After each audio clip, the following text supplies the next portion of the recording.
অস্ত্র দেখিয়ে নাবালিকাকে অপহরণ, পুলিশের তৎপরতায় 4 ঘন্টার মধ্যেই উদ্ধার। মুর্শিদাবাদের শক্তিপুরে এক রোমহর্ষক ঘটনা।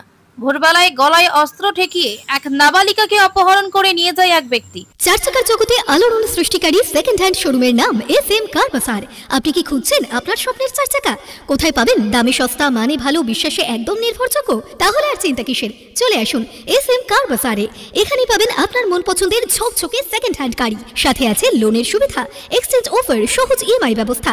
আপনার স্বপ্ন এবার হবে বাস্তব। আমাদের ঠিকানা SM কার বাজার, বেলডাঙ্গা ভাবতা 34 নম্বর জাতীয় সড়কের পাশে, মুর্শিদাবাদ। যোগাযোগ 9851802540। এবং নিজের ঘরে প্রায় 4 ঘন্টা ধরে ঘরবন্দি করে রাখে বলে অভিযোগ। অভিযুক্তের নাম মহিদুল শেখ, বয়স প্রায় 33 বছর। তিনি মানসিক ভারসাম্যহীন, এমনটাই জানা গেছে স্থানীয় সূত্রে। ঘটনাটি ঘটে শক্তিপুর থানার মিল্কি গ্রামে। পরিবার সূত্রে জানা গেছে, ভোরে মহিদুল নাবালিকার বাড়িতে এসে দরজা খুলতে বলে। বাড়িতে বোনের জামাই আসায় দরজা খোলার সঙ্গে সঙ্গেই হাসুয়া হাতে গলায় ঠেকিয়ে নাবালিকাকে জোর করে টেনে নিয়ে যায় নিজের বাড়িতে। পরিবারের সদস্যরা উদ্ধার করতে না পেরে শক্তিপুর থানায় খবর দেন। খবর পেয়ে এসআই শফিকুল ইসলাম ও তার সহকর্মীরা দ্রুত ঘটনাস্থলে পৌঁছে দরজা ভেঙে সাহসিকতার সঙ্গে নাবালিকাকে উদ্ধার করেন। এরপর সিআই দুর্গাপ্রসাদ মজুমদার বিশাল পুলিশ বাহিনী নিয়ে পৌঁছে অভিযুক্তকে গ্রেপ্তার করে। জানা গেছে 3 বছর আগে এই মহিদুল নিজের পরিবার ও প্রতিবেশীদের উপর হামলা চালিয়েছিল। বর্তমানে তাকে বহরমপুর মানসিক হাসপাতালে চিকিৎসার জন্য পাঠানো হয়েছে। ঘটনার পর এলাকা জুড়ে নেমেছে চাঞ্চল্য। তবে পুলিশের দ্রুত পদক্ষেপে স্বস্তির নিঃশ্বাস ফেলেছে নাবালিকার পরিবার। স্থানীয়রা পুলিশের সাহস ও তৎপরতার প্রশংসা করেছেন। ব্যুরো রিপোর্ট, বার্তাবাহী নিউজ।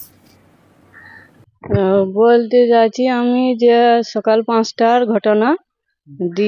আমাকে বলছিল তুমি হয়েছে তালাটা খুলো তাই বলছিল আমাকে। আমি বলছি কেনে তালা কেনে খুলবো? তা বলছি তোমার বোন আসছি, তালাটা খুলো তাই বলছি। আমি দরকার কথা বলবো।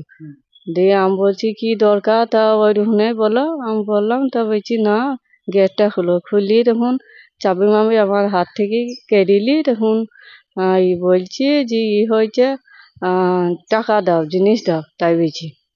টাকা দাও, জিনিস দাও। তখন আমি বলছি না টাকা জিনিস আমি দেবো না। আর বোন কয় তখন তারপরে বলছি জিনিসটা দিই, তখন টাকা আমি দিইনি, জিনিসটা দিই। তখন বলছি হয়েছে মেয়েকে দাও। মেয়েকে নিয়ে তখন গাড়ি করে বেরিয়ে চলে গেল।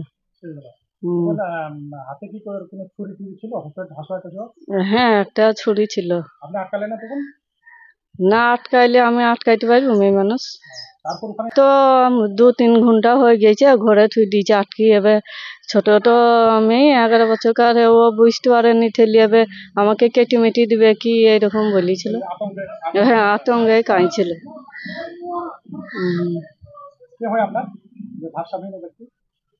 ওটা আমার দুলা ভাই। সকালবেলাতে আমাদের কাছে একটা খবর আসে যে একটা নাবালিকা মেয়েকে তার আত্মীয় সে তাকে নিয়ে আসে আর কি বাড়ি থেকে। তো যাই হোক, তখন ঘরের মধ্যে আছে। ঘরের মধ্যে থাকা অবস্থায় লোকটার কাছে নাকি 2টো ছুরি, 2টো হাসুয়া এইভাবে আছে। একটা ভয়ের পরিবেশ তৈরি হয়। তো ন্যাচারালি আমাদের গাড়ি চারিদিকে ঘুরে সঙ্গে সঙ্গে আরটি অফিসার যিনি ছিলেন শফিকুল ইসলাম, ওনার কাছে খবর যায়। উনি তৎক্ষণাৎ ওখানে চলে যান। যাওয়ার সাথে সাথে উনি ওনার সাধ্যমতো চেষ্টা করছেন যাতে করে কোনো মানে আনওয়ান্টেড কিছু না হয়ে যায়। উনি যথেষ্ট দক্ষতার সঙ্গে ওখানে কাজ করেছেন এবং উনি ঘটনাস্থলে গিয়ে জানতে পারলেন সেই যিনি নিয়ে এসেছিলেন মহিদুল শেখ, উনি মেন্টালি একটু সাউন্ড নন, ডিসব্যালেন্স আছে। বেশ 2-3 বছর আগে একবার এই ধরনের সমস্যার মধ্যেও দেখা যেত। তো ন্যাচারালি সেটা আমাদের কাছে চিন্তার কারণ হয়ে দাঁড়ায়। উনি ওনার সাধ্যমতো আমাদেরকে খবর দেয়। লাস্টে বসন্ত কবিরাজ যিনি আছেন সেকেন্ড অফিসার, উনিও যান, কিছু আমিও যাই।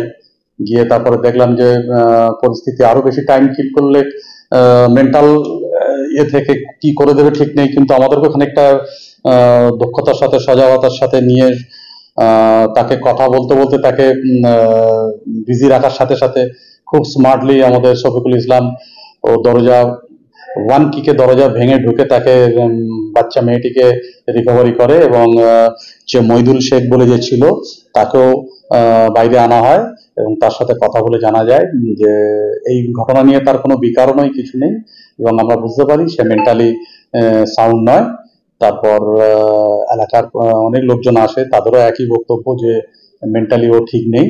তারপরে তার বাড়ির লোকজনদের সহযোগিতায় তাকে আমাদের খানিকটা তৎপরতায় তাকে বহরমপুরের মেন্টাল ট্রিটমেন্টের জন্য পাঠানো হয়েছে।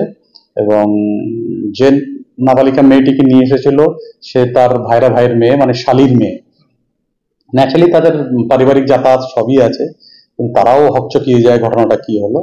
তো আলটিমেটলি আমরা পুরো ঘটনার উপরে ওয়াচ রাখছি এবং তার ফ্যামিলি মেম্বারদেরকেও বলা আছে তারা আমাদের প্রশাসনের সাথে কন্ট্যাক্টে রাখতে, আমরাও রাখ, সো দ্যাট ইন ফিউচারে আরো কোনো ধরনের ঘটনাও না ঘটাতে পারে। তো এদিকে আমাদের সজাগ দৃষ্টি আছে। তবে থানার শফিকুল ইসলাম এবং বসন্ত কবিরাজ সাব ইন্সপেক্টর এরা খুব দক্ষতার সাথে কাজটা করেছে। তার জন্য পুলিশ প্রশাসনের পক্ষ থেকে আমিও খুব প্রাউড ফিল করছি যে এরকম একটা কাজ, এরকম ধরনের কাজ, বড় ধরনের ঘটনা থেকে ব্যাপারটাকে পুলিশিংটাকে দুর্দান্ত জায়গায় নিয়ে গেছে। That's all.